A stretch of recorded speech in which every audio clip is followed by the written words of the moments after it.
વહુ જ્યારે પરણીને સાસરિયા આવી ત્યારે તો સાસુ વિમલા દેવીએ તેને દીકરી તરીકે સ્વીકારી. પણ ધીમે ધીમે વિમલા દેવી દરેક નાની નાની વાત પર સુષ્માને ઠપકો આપતા. ક્યારેક શાકમાં મીઠું ઓછું હોવા બદલ, ક્યારેક રોટલી ગોળ આકારમાં ન હોવા બદલ સુષ્મા ચૂપચાપ સાંભળી લેતી. પણ તેના હૃદયમાં અનેક પ્રશ્નો ઊભા થતા, છતાં તેણે ક્યારેય કશું કહ્યું નહીં અને સાસુ જેમ કહેતા એ પ્રમાણે કરવા લાગતી. એક રાત્રે વહુને ખૂબ તાવ આવ્યો.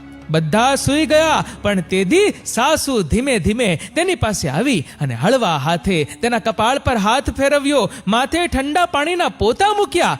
વહુની આંખો ભરાઈ આવી. સવારે તેણે સાસુને પૂછ્યું, માજી, તમે તો મને કેટલા બધા ઠપકા આપો છો અને કાલે રાત્રે તો તમારું નવું જ રૂપ જોવા મળ્યું. સાસુએ હસીને કહ્યું, દીકરી, હું તને ઠપકો એટલા માટે આપું છું જેથી તું બધું બરાબર શીખી શકે. પણ હું તને એટલો જ પ્રેમ કરું છું જેટલો હું મારી દીકરીને કરું છું. મિત્રો, આ સાસુ વિશે તમારું શું કહેવું છે? કમેન્ટ કરજો અને વિડીયો ગમ્યો હોય તો લાઈક કરજો અને શેર પણ.